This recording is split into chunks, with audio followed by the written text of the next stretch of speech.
Salut les amis, j'espère que vous êtes en pleine forme. Bienvenue dans Au-delà du mur, le podcast qui aide les coureurs amateurs à progresser de manière durable, même quand la vie est bien remplie. Aujourd'hui, je vous emmène du côté de Kaiserslautern, une course emblématique du début de saison en Suisse. Une course qui peut paraître accessible sur le papier, mais qui demande en réalité beaucoup de lucidité dans la gestion.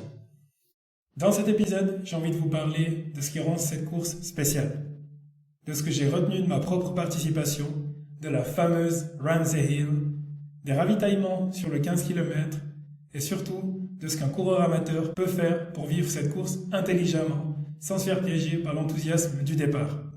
Si vous cherchez une course de reprise, si vous aimez les parcours variés, ou si vous voulez simplement mieux comprendre comment gérer un 15 km vallonné, vous êtes au bon endroit. Ce que je trouve intéressant avec Kaiserslautern, c'est pas que c'est seulement une course connue. C'est une course qui parle vraiment aux coureurs amateurs. Pourquoi ? Parce qu'on est sur un format qui reste accessible à beaucoup de monde, sans être pour autant une formalité. Parce que quand on est sur une course de début de saison, donc un moment où beaucoup de coureurs se demandent « Est-ce que je suis prêt ? Est-ce que j'ai choisi la bonne distance ? Est-ce que je peux me faire plaisir sans me griller ?» Et puis il y a aussi tout ce qui entoure l'événement. L'ambiance, la tradition, le fait que ce soit une course populaire, avec plusieurs profils de participants, et cette sensation qu'on peut y aller pour performer, ou simplement pour vivre une belle expérience de course. De mon côté, ce qui m'a marqué sur le parcours principal, c'est qu'il t'agresse pas d'entrée, mais qui te met progressivement au travail. Le parcours principal, c'est 15 km, avec environ 224 mètres de dénivelé positif, autant de dénivelé négatif. Donc, on n'est pas sur une course plate. Au départ, ça monte déjà un petit peu, presque sans qu'on s'en rende vraiment compte, jusqu'à ce qu'on arrive dans la forêt. C'est pas violent, mais c'est déjà le genre de profil qui peut te punir plus tard si tu pars trop vite dans l'ambiance du départ. Ensuite, vers le 5e kilomètre, il y a une première montée dans la forêt. Et ça, c'est un vrai point stratégique. Pourquoi ? Parce qu'elle est relativement étroite. Donc si tu sens que tu veux te détacher du groupe dans lequel tu te trouves, ou si tu veux éviter d'être bloqué par le rythme des autres, il faut arriver bien placé avant cette portion-là.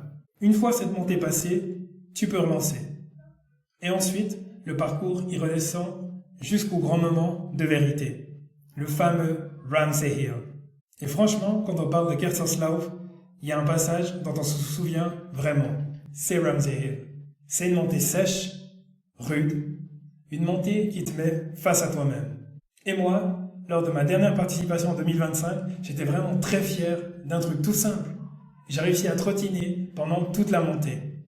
Alors, on va être honnête, c'était pas rapide du tout. Vraiment pas. J'avançais certainement comme un escargot. Mais je m'étais fixé ce petit objectif personnel, continuer à trottiner, même lentement, et essayer de ne pas marcher. Et pour moi, ce jour-là, c'était vraiment une victoire. Et je trouve ça important de le dire dans cet épisode. Parce que pour beaucoup de coureurs amateurs, la fierté en course ne vient pas seulement du chrono. Elle peut aussi venir d'un tout petit défi personnel qu'on s'était fixé avant le départ. Maintenant, il faut aussi dire les choses comme elles sont. Sur une montée comme Ramsey Hill, on peut être obligé de s'arrêter et de marcher. Et c'est ok. Vraiment. C'est pas un échec. C'est la course. Il faut aussi accepter que si on ne veut pas devoir attendre, ou si on veut éviter d'être coincé par le trafic de coureurs, il fallait être mieux placé avant. Ça fait partie du jeu. Donc, sans cette montée, l'idée, c'est pas seulement de lutter, c'est aussi d'accepter le moment. Profiter de la vue, profiter des paysages, profiter des encouragements, profiter de l'ambiance sonore, puis relancer une fois que la montée est franchie. Et ce qui est intéressant sur ce parcours, c'est qu'à partir d'environ 10 km et demi, il n'y a plus de montée.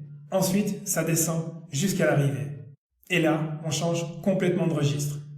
C'est plus seulement une question de tenir. C'est une question de relâcher les jambes et de reprendre de la vitesse, progressivement, et de se préparer à s'ouvrir. Parce que oui, ça descend. Mais c'est pas pour autant facile. Au contraire. Il faut encore avoir les jambes pour tenir une allure qui peut devenir plus rapide que celle qu'on avait sur toute la première partie de la course. Et c'est aussi à ce moment-là qu'un petit coup de boost extérieur peut tout changer. Typiquement, vers le 12e kilomètre, si tu as de la famille, des amis, des proches qui sont là pour t'encourager, ça peut vraiment te pousser dans la dernière ligne droite. Ensuite, le défi, c'est de réussir à tenir cette allure jusqu'au bout. Profiter de la descente, oui, mais sans se désunir. Et surtout, n'oublie pas de sourire sur la ligne d'arrivée. Autre point pratique, très important sur le 15 km, les ravitaillements.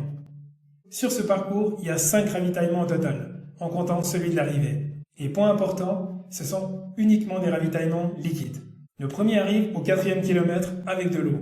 Le deuxième, un peu avant 7 km, avec de l'eau, des boissons isotoniques et du thé. Après 10 km, on retrouve la même chose. Puis, après 11 km, il y a encore de l'eau.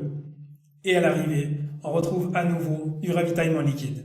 Je précise que je vous donne ici les informations sur la base de ce que j'ai trouvé sur le site internet de l'organisateur.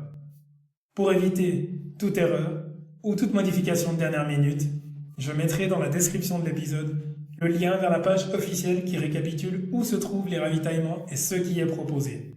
Et ça veut dire une chose simple, si vous avez l'habitude de prendre un gel, ou si vous aimez sécuriser avec un apport personnel, il faut l'anticiper avant le départ. Si je devais résumer les grands enseignements de cette course pour un coureur amateur, je dirais ça. D'abord, le 15 km de Kaiserslautern se respecte. C'est pas une distance qu'on improvise sous prétexte que c'est qu'un 15 km. Ensuite, le placement compte. Surtout avant les portions étroites et avant les moments où la course peut se bloquer. Troisièmement, marcher dans Ramsey Hill, c'est pas une honte. Il faut arrêter de voir ça comme un échec. Le plus important, c'est d'adapter son effort et de continuer à avancer. Quatrièmement, la course se joue beaucoup dans la gestion. Pas seulement dans les jambes, mais dans la manière dont on ose son départ, dont on accepte les moments difficiles et dont on relance au bon moment. Et enfin, partie descendante, après 10 km et demi, elle demande encore de la fraîcheur, du contrôle et un peu de courage pour aller chercher une allure plus vite jusqu'au bout. Ce que j'aime avec Kaiserslautern, c'est que c'est une course qui peut t'apprendre beaucoup. Elle peut t'apprendre à partir avec retenue, à accepter l'inconfort, à ne pas t'affoler si ça devient dur, à relancer quand l'occasion se présente. Parfois la victoire du jour, c'est pas un record. Parfois la victoire du jour, c'est juste d'avoir réussi à trottiner sur toute une montée qu'on redoutait avant le départ. Et franchement, ça aussi ça compte. Si cet épisode vous a plu, pensez à vous abonner au podcast sur Apple Podcasts, Spotify, Deezer ou vos plateformes d'écoute préférées. Ça m'aide énormément à faire connaître Au-delà du mur à d'autres coureurs amateurs qui veulent progresser durablement. Et j'ai une question pour vous. Dans une course comme Kaiserslautern, votre plus grande fierté, ça serait quoi? Tenir votre allure? Ne pas marcher dans la montée? Ou réussir à sourire sur la ligne d'arrivée? Dites-le moi en commentaire ou sur Instagram. Et d'ici là, prenez soin de vous et bon entraînement à toutes et à tous.